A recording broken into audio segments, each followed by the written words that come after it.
mereka rela mengorbankan jiwa mereka rela mengorbankan harta mereka rela mengorbankan apapun demi Rasulullah SAW. Kalau kita baca di dalam sejarah kehidupan para sahabat, betapa cinta mereka kepada Rasulullah SAW sungguh-sungguh luar biasa sekali.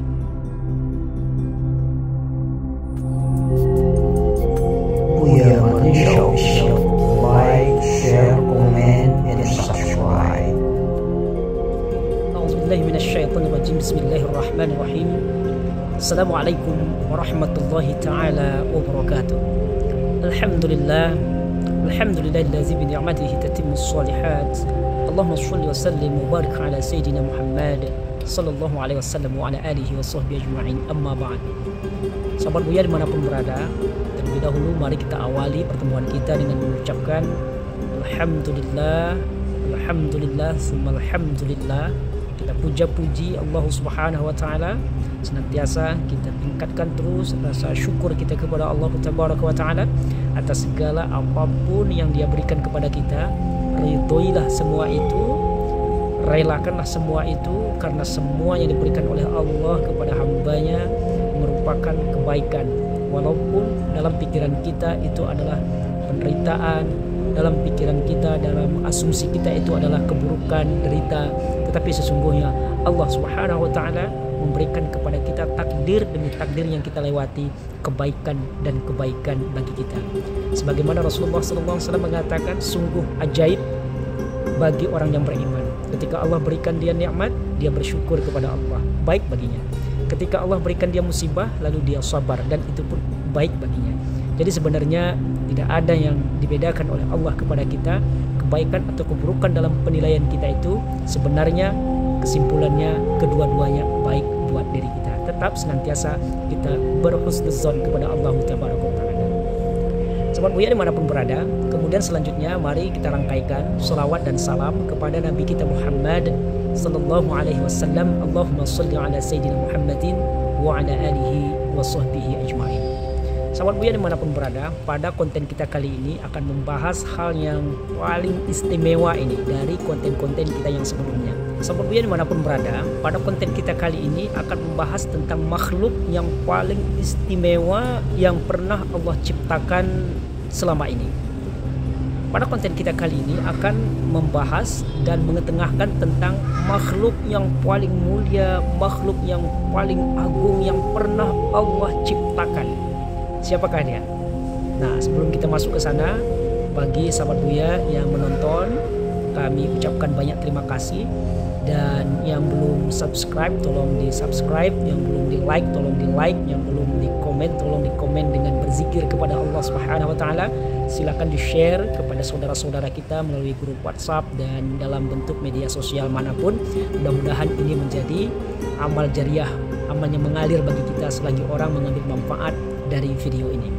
Nah, sahabat Buya dimanapun berada, pada konten kita kali ini seperti yang Buya sampaikan tadi akan membahas tentang makhluk yang paling mulia yang pernah Allah ciptakan. Siapakah dia?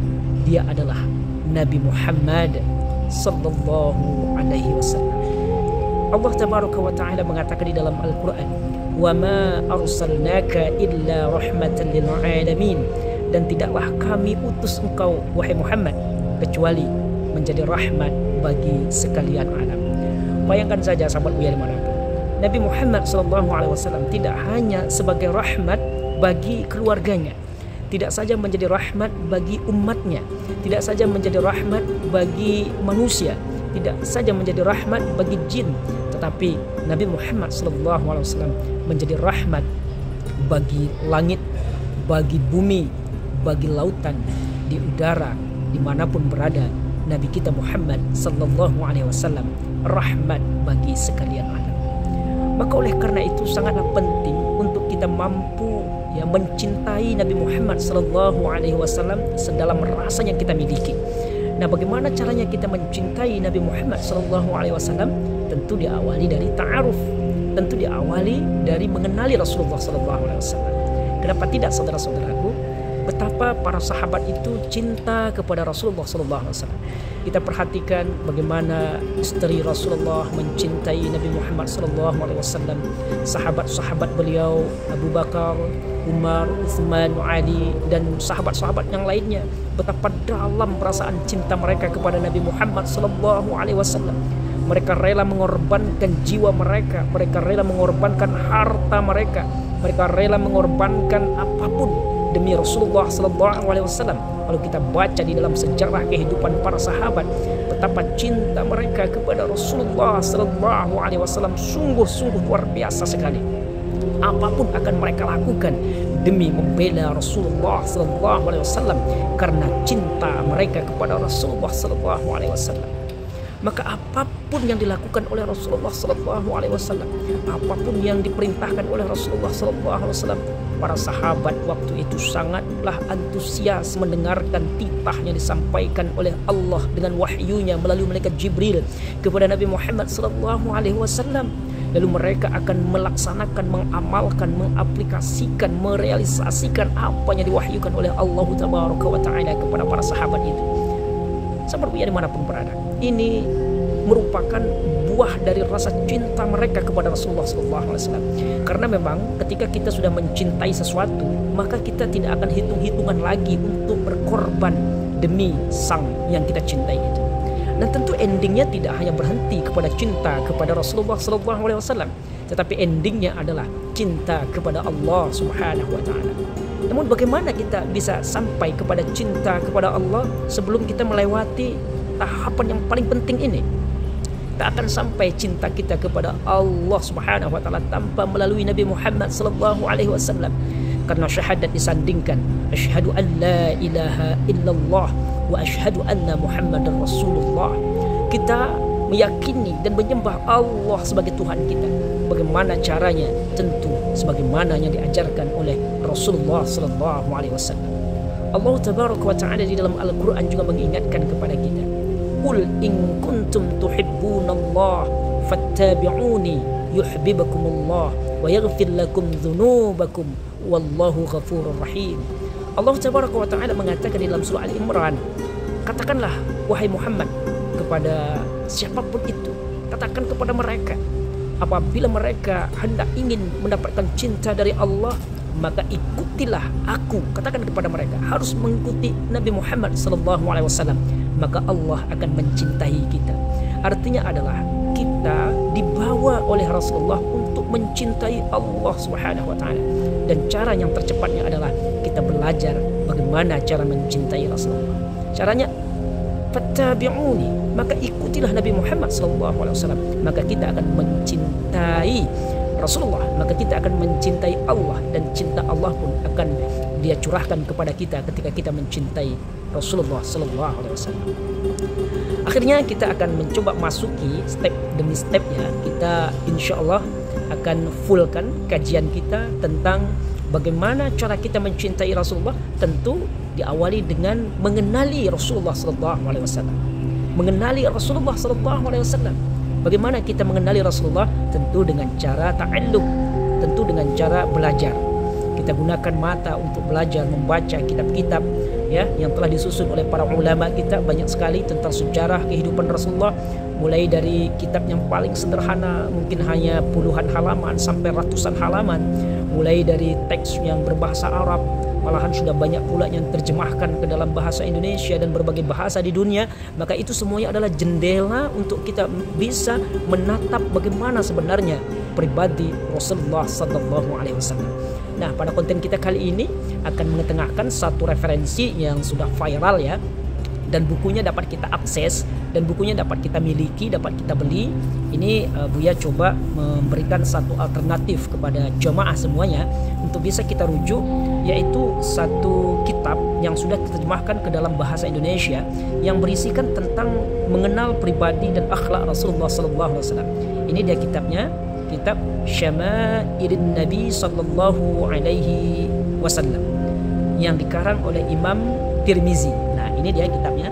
Ini ya saudara-saudaraku kitabnya. Mudah-mudahan kitab ini bisa kita miliki ya, sehingga kita dapat membaca, mengulangi kembali dan terus mendalami bagaimana kepribadian Rasulullah SAW dan bagaimana akhlak mulianya Rasulullah SAW sehingga kita akan jatuh cinta kepada Rasulullah SAW. Baik sahabat Buya dimanapun berada, kita awali dari bab yang pertama, postur tubuh Rasulullah SAW. Pada bab ini, Imam Abu Isa Muhammad At-Tirmizi mengawali pembahasan dengan mencantumkan beberapa hadis yang menjelaskan tentang postur tubuh Nabi Muhammad SAW, baik dari segi tingginya, warna kulitnya, rambutnya maupun beberapa hal lainnya. Adapun penjelasan tentang akhlak mulia beliau, insya Allah akan disebutkan pada pembahasan selanjutnya. Allah Subhanahu Wa Taala telah mengkaruniakan kesempurnaan fisik kepada Rasulullah SAW. Sebagaimana Allah juga melimpahkan karunia berupa sifat dan akhlak terpuji kepada Nabi Muhammad SAW. Syekhul Islam Ibnu Taimiyah dalam Al-Jawabus Sahih berkata, postur tubuh Nabi Muhammad SAW penuh dengan kesempurnaan, kebaikan dan keindahan yang menunjukkan penciptaan Allah Tabaraka wa Ta'ala yang sempurna. Ini hadis yang pertama yang menceritakan tentang postur tubuh Rasulullah SAW. Ya, bantu bacakan terjemahannya. Rasulullah SAW bukanlah orang yang berperawakan terlalu tinggi dan tidak terlalu pendek. Kulitnya tidak terlalu putih, namun tidak terlalu gelap kecoklatan. Rambutnya ikal, tidak terlalu keriting, namun tidak pula lurus kaku. Beliau diutus oleh Allah Subhanahu Wa Taala sebagai Rasul pada usia 40 tahun. Nah, ini yang menjadi fokus pembicaraan kita, bahwa Rasulullah SAW itu tubuhnya itu proporsional, ya. Jadi kalau dilihat itu memang sempurna, ciptaan yang disandingkan dengan makhluk Allah yang ada waktu itu, manusia yang ada waktu itu. Memang Rasulullah SAW adalah manusia yang sempurna dari penciptaan secara fisik ini. Nah, kemudian di hadis yang kedua, Rasulullah SAW, hadis riwayat Tirmizi, Rasulullah berpostur tubuh proporsional, tidak terlalu tinggi juga tidak terlalu pendek. Tubuh beliau bagus dan menawan. Rambut beliau tidak keriting namun tidak lurus, menjuntai dan berwarna gelap kecoklatan. Jika beliau berjalan dengan cepat. Kemudian kalau kita lihat pada hadis yang ketiga, Rasulullah SAW itu diceritakan oleh Muhammad bin Basar yang dikenal dengan sebutan Al-Abdi bercerita kepada kami, ia berkata, Muhammad bin Ja'far bercerita kepada kami, ia berkata, Syu'bah bercerita kepada kami dari Abu Ishaq, ia berkata, aku mendengar Barra bin Azib berkata, Rasulullah SAW seorang laki-laki yang berpostur tubuh ideal, kedua bahunya tampak bidang, rambutnya yang lebat menutup daun telinganya. Jika beliau mengenakan pakaian berwarna merah, maka tidak pernah aku melihat sesuatu yang lebih indah tampan dari diri beliau. Masya Allah.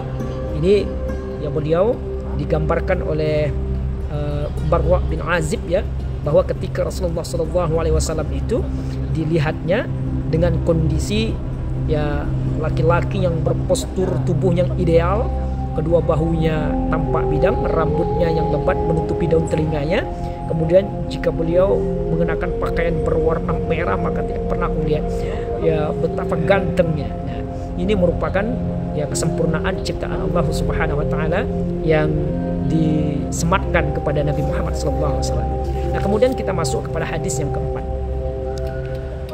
Muhammad bin Ghailan bercerita kepada kami, ia berkata, Waqi' bercerita kepada kami, ia berkata, Sufyan bercerita kepada kami dari Abu Ishaq dari Barra bin Azib, ia berkata, aku tidak pernah melihat seorang pun yang memiliki rambut panjang dan terurus rapi serta mengenakan pakaian merah yang lebih tampan dari Rasulullah SAW. Rambutnya memanjang hingga mencapai kedua bahunya. Adapun kedua bahunya berbentuk bidang. Beliau bukanlah orang yang berpostur tubuh pendek, namun tidak pula terlampau tinggi gitu. Nah, ini juga menggambarkan masih serupa dengan hadis-hadis sebelumnya tadi, menggambarkan tentang postur tubuhnya, kemudian bentuk rambut Rasulullah SAW, dan juga paras beliau ketika mengenakan pakaian dengan warna tertentu yang diceritakan oleh Barra bin Azib itu. Nah, kemudian yang selanjutnya dapat Buya bacakan pula hadis berikutnya. Postur tubuh Rasulullah SAW tidak terlalu tinggi dan tidak terlalu pendek. Telapak tangannya dan kakinya tebal. Kepalanya terlihat besar, demikian pula tulang persendiannya, bulu dadanya tebal. Apabila beliau berjalan dengan cepat seakan-akan sedang menuruni sebuah turunan. Aku tidak pernah melihat orang seperti beliau, baik sebelum aku bertemu dengan beliau maupun setelahnya. Ini ada tambahan ya, informasi kepada kita bahwa Rasulullah SAW itu memiliki ya telapak tangan dan kaki yang tebal gitu ya. Ya, kemudian kepalanya proporsional besar ya, tidak kecil. Kemudian tulang persendiannya juga proporsional. Kemudian bulu dadanya tebal. Apabila beliau berjalan itu berjalan dengan cepat gitu ya, dan diumpamakan seperti orang yang pada posisi turunan gitu. Jadi cepat jalannya Rasulullah SAW. Nah, kita lanjutkan hadis berikutnya. Artinya aku belum pernah menyentuh kain sutra atau apapun yang lebih lembut dari telapak tangan Rasulullah SAW. Jadi telapak tangan Rasulullah SAW itu sangat lembut sekali. Nah, kemudian di sini diibaratkan dengan sutra, ya malahan lebih lembut dari sutra ataupun apapun yang lebih lembut dari itu. Nah, jadi itu pengakuan yang disampaikan oleh Anas bin Malik ketika bercerita tentang telapak tangan Rasulullah SAW. Betapa sempurnanya ciptaan Allah kepada Nabi Muhammad SAW ini. Kemudian hadis berikutnya, Ahmad bin Abbah Ad-Dabi Al-Basri, Ali bin Hujr, dan Abu Ja'far Muhammad bin Husain yang dikenal dengan Abu Halimah bercerita kepada kami. Mereka berkata, Isa bin Yunus bercerita kepada kami dari Umar bin Abdullah Maula Ghufran. Ia berkata, Ibrahim bin Muhammad bercerita kepadaku dari salah satu putra Ali bin Abi Thalib radhiyallahu anhu. Ia berkata, ketika Ali bin Abi Thalib menjelaskan postur tubuh Nabi Muhammad SAW, dia berkata, postur tubuh Rasulullah SAW tidak terlalu tinggi dan tidak terlalu pendek. Beliau termasuk orang yang berperawakan di antara kaumnya. Rambutnya tidak keriting, tidak juga lurus kaku, melainkan ikal bergelombang. Beliau tidak gemuk, dagunya agak lancip, dan wajahnya agak bundar. Kulitnya tampak putih kemerahan, matanya hitam pekat dengan bulu matanya lentik, bahunya bidang. Beliau memiliki bulu dada yang memanjang dari dada hingga pusar. Telapak tangan dan kakinya tebal. Bila beliau berjalan dengan kecepatan sedang, seakan-akan menuruni daratan. Beliau berjalan dengan kecepatan sedang seakan-akan menuruni daratan miring. Bila beliau berpaling, maka seluruh badannya ikut berpaling. Di antara kedua bahunya terdapat tanda kenabian.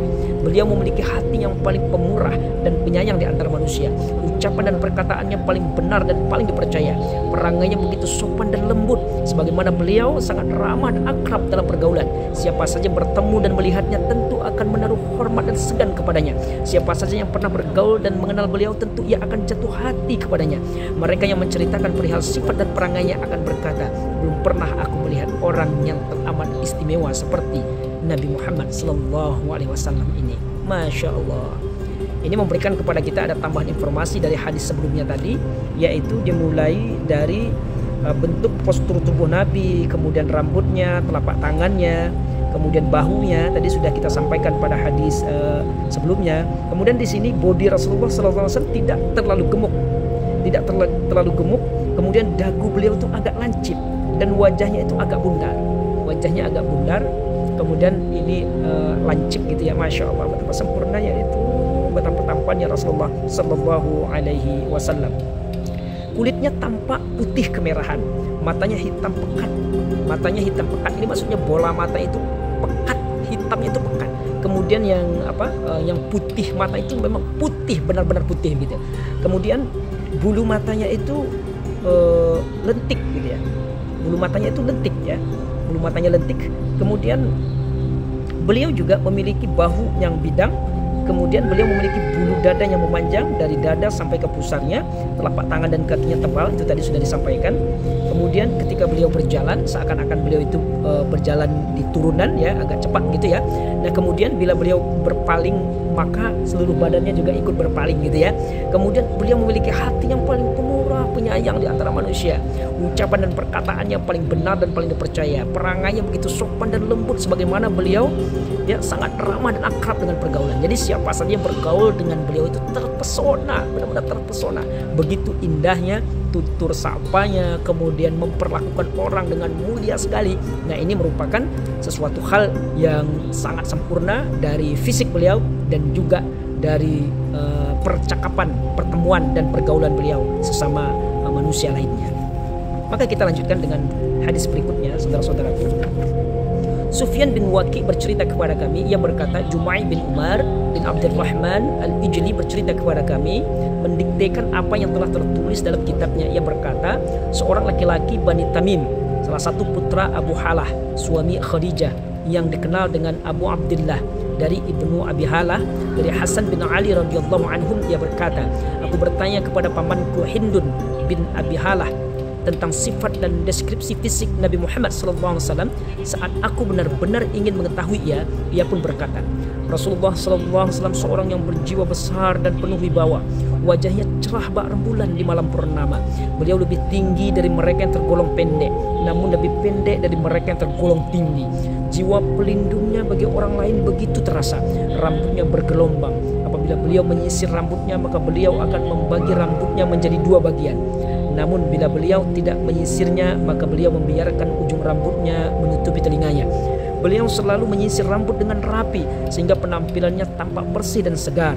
Dahinya lebar dengan alis yang melengkung bak 2 bulan sabit yang terpisah. Di antara kedua alisnya terdapat urat yang tampak kemerahan. Jika beliau marah, hidungnya mancung, seakan-akan terdapat cahaya yang memancar dari ujungnya hingga tampak puncak hidungnya lebih mancung. Jenggotnya tebal, kedua pipinya halus dan mulutnya lebar sesuai dengan ukuran kepala dan wajahnya proporsional. Giginya tertata rapi, bulu dadanya halus dan tebal, lehernya halus dan tegak lurus bagai leher kepala kendi. Postur tubuhnya sedang dan proporsional. Badannya bersih serta perut dan dadanya sejajar. Badannya bidang, dadanya bidang. Jarak antara kedua bahunya lebar dan tulang persendiannya agak besar. Bagian tubuhnya yang tidak ditumbuhi bulu dan rambut tampak bersih bercahaya. Dari pangkal leher sampai pusar tumbuh bulu dada yang tebal, bak garis yang membelah. Dada dan perutnya bersih. Kedua hasta, bahu dan dada bagian atas berbulu halus. Kedua ruas tulang tangannya panjang dan telapak tangannya lebar. Kedua telapak tangan dan kakinya tebal serta jemarinya panjang. Lekukan telapak kakinya tidak menempel ke tanah. Kedua kakinya cukup halus sehingga air pun tidak dapat menempel padanya. Bila beliau berjalan, beliau mengangkat kaki dengan tegap dan mantap. Langkah beliau mantap namun sopan dipandang. Bila beliau berjalan, maka berjalan dengan cepat, seakan-akan beliau berjalan menuruni sebuah turunan yang miring. Bila beliau menoleh kepada seseorang, maka seluruh anggota badannya ikut berpaling kepada siapa yang ditoleh olehnya. Pandangan matanya sering diarahkan ke bawah sehingga pandangannya ke bumi lebih lama dari pandangannya ke langit. Pandangannya begitu teguh memancarkan makna. Bila mana seorang sahabat berjalan bersamanya, beliau memilih berjalan di belakang sahabatnya. Bila beliau berpapasan dengan orang lain, beliau selalu menyapa dengan salam. Masya Allah. Ini ada tambahan informasi juga kepada kita bagaimana tata kelola Rasulullah SAW dalam berjalan bersama orang lain gitu ya, bersama sahabatnya.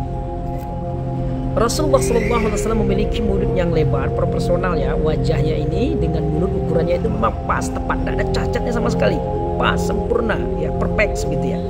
Nah kemudian dilanjutkan, matanya lebar dan tumit kakinya tipis.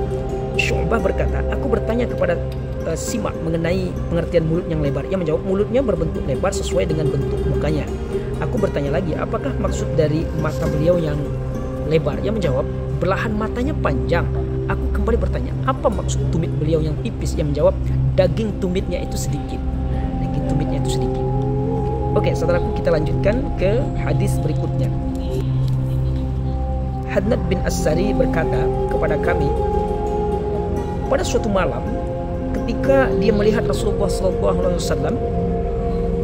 aku melihat Rasulullah SAW pada suatu malam ketika bulan purnama.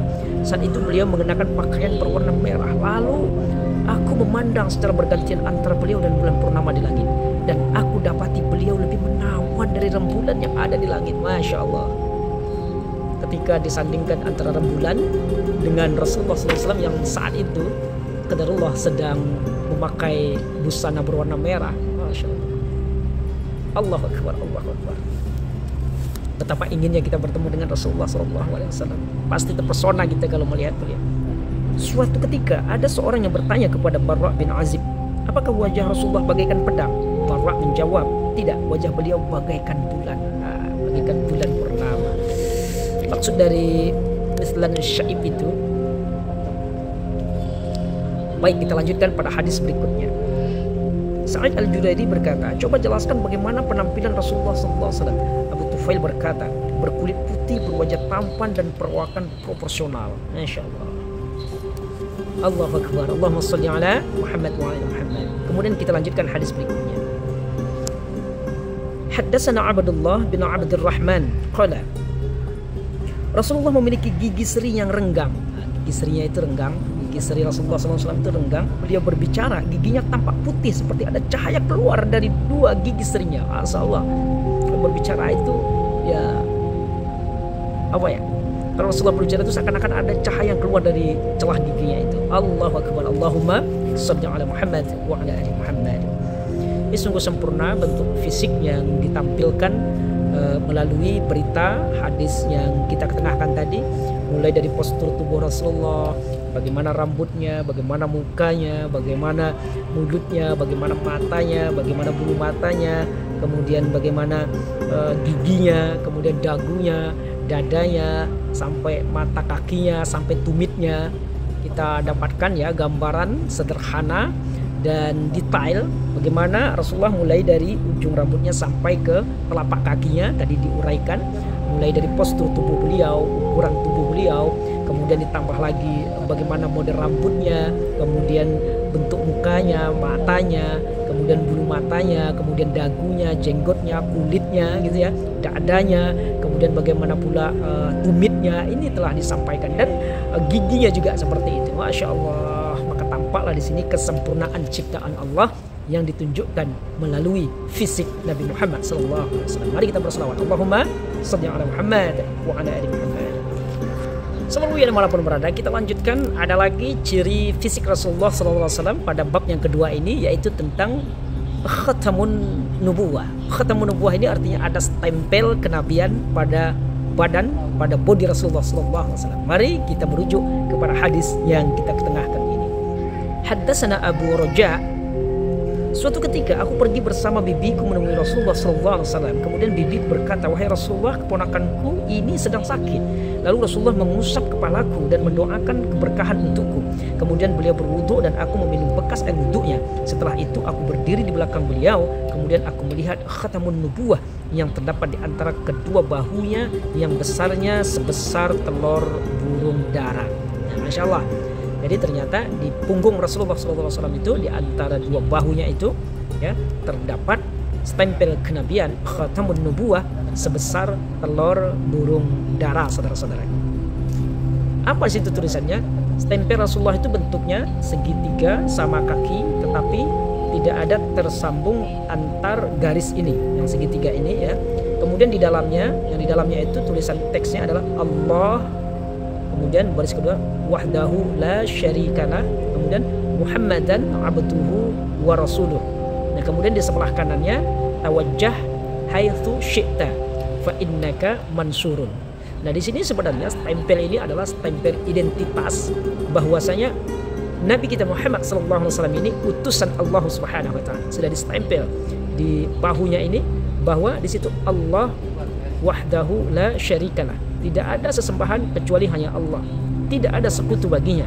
Muhammad itu abduhu, hambanya Allah, wa rasuluh. Muhammadan abduhu wa rasuluh, dan utusan Allah. Maka dengan demikian di sebelah kanan tawajjah, silakan engkau hadapkan kemanapun langkah kakimu. Haitsu syi'ta, kemanapun yang engkau kehendaki. Jalan terus, maju terus. Kemudian fa innaka mansurun, maka sesungguhnya engkau ditolong oleh Allah Subhanahu wa taala.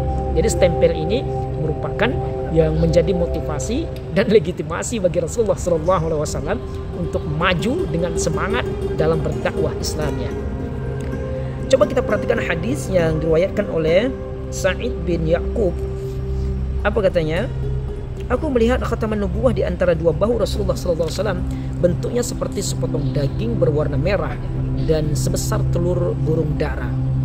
Nah, itu ya, sampaikan oleh dalam teks hadis ini. Kemudian di hadis yang berikutnya,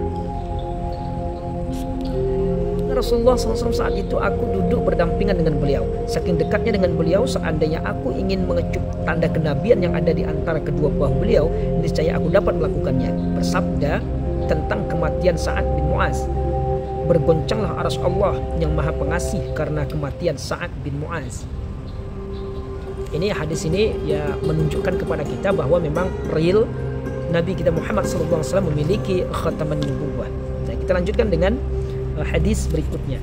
Apabila Ali bin Abi Thalib mendeskripsikan Rasulullah, ia berkata, ia menyebutkan hadis yang cukup panjang sampai pada redaksi yang berbunyi, di antara kedua bahunya terdapat khatamun nubuwah, yaitu tanda kenabian bagi para nabi. Nah ini beberapa hadis yang menceritakan tentang bagaimana eksistensi dan juga apa yang terkandung di dalam khataman nubuwah itu. Kemudian ini ada hadis yang haddatsana Abu Umair Al-Husain bin Huraith Al-Jura'i qala haddatsana Ali bin Husain bin Waqid qala haddatsana Abi qala haddatsani Abdullah bin Ubaidah bin Buraidah qala sami'tu Abi Buraidah. Aku mendengar Abu Buraidah berkata, pada awal kedatangan Rasulullah di Madinah, Salman Al-Farisi datang menemui beliau dengan membawa baki makanan yang penuh dengan rutbah kurma muda gitu. Kemudian ia menyuguhkannya di hadapan Rasulullah. Lalu Rasulullah SAW bertanya, apa ini wahai Salman? Salman menjawab, ini sedekah untuk anda dan para sahabat anda wahai Rasulullah. Rasulullah bersabda, angkatlah baki makanan ini karena kami tidak makan makanan sedekah. Salman pun mengangkatnya. Keesokan harinya ia datang membawa baki yang sama penuh dengan kurma dan menyuguhkannya di hadapan Rasulullah. Apa ini wahai Salman? Tanya Rasulullah. Kali ini Salman menjawab, hadiah untuk anda wahai Rasulullah. Kemudian Rasulullah bersabda kepada para sahabat, mari silakan kita nikmati.